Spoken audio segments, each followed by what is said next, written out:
Okay, another recipe na naman ite na 2 rekado lang ang kailangan mo. Oo, pero ang kita 5 digits agad-agad. Makakaipon ka agad niya ng 5 digits in just 1 year. Baka nga months lang eh. Okay, una, kunin natin yung 2-in-1 Angel Creme Densara sa rep lang ha. Sa rep. Oo, sa rep lang po ha. Oo, kaya sa chiller. Huwag sa freezer ha kasi hindi pwedeng mag-yelo yan. Hindi mo na yan mahahalo ng bongga kung nagtutubig na. Kaya wag. Basta kailangan malamig lang.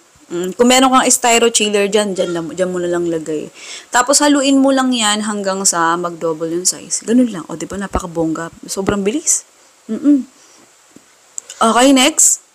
Tabi nang natin siya, tapos handa tayo ng egg tray. Kailangan talaga natin ng egg tray kasi ibang lalagyan yung gagamitin natin. Bale, dome lid siya. Yung paumbok na takip. Ayan, pabaliktad mo siya ilagay. Bale, yan yung magsisilbing parang container natin sa recipe na to, pero hindi talaga siya mismo yung pinaka-container kasi siya mismo yung takip lang. Next, pag nasalansan na yung takip, lagay tayo ng crush cookies. Sa crush cookies, kahit anong flavor or kung anong gusto nyo ilagay dyan, pwede. Kung anong gusto nyo gawing alternative, pwede. Kung gusto nyo, huwag na kayo maglagay, pwede rin eh. Oo, pwede yun. Hindi ako nagbibera. Okay, ito yung ating tinimpla kanina na 2-in-1 Angel Creme Densara. Yan ang ilalagay natin. Tansya-tansya lang. Oo. Kailangan malakas pakiramdam mo. Pagka gusto mo tansya-tansya, charot lang. Pag ititinda mo, bahala ka kung gusto mo sukatin. Oo. Kung gusto mo timbangin, para sukat na sukat talaga, para, hating kapatid, ganun. Pero ako kasi sa mga recipe ko kadalasan, tansya-tansya na lang. Tapos ito, pinaka-last nating layer, yung crush cookies.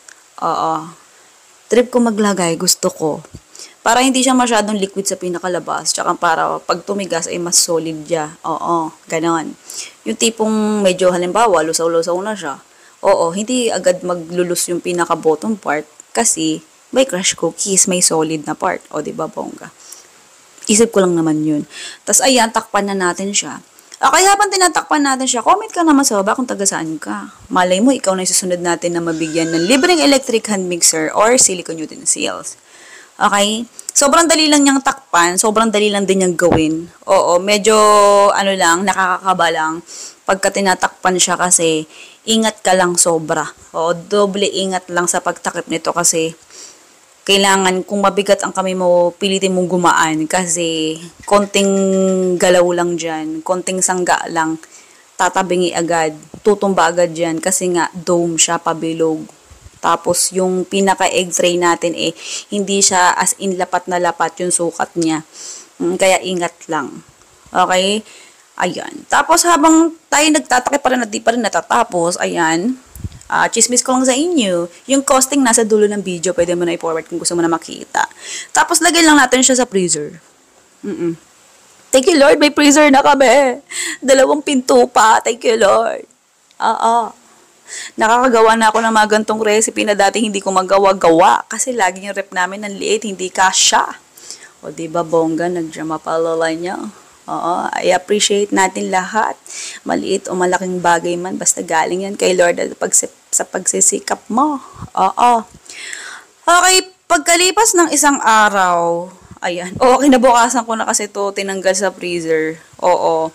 Para bongga na siya. Hindi, puyat kasi ko, madaling araw ko ginawa kasi to, mga bandang alas 2 ng madaling araw.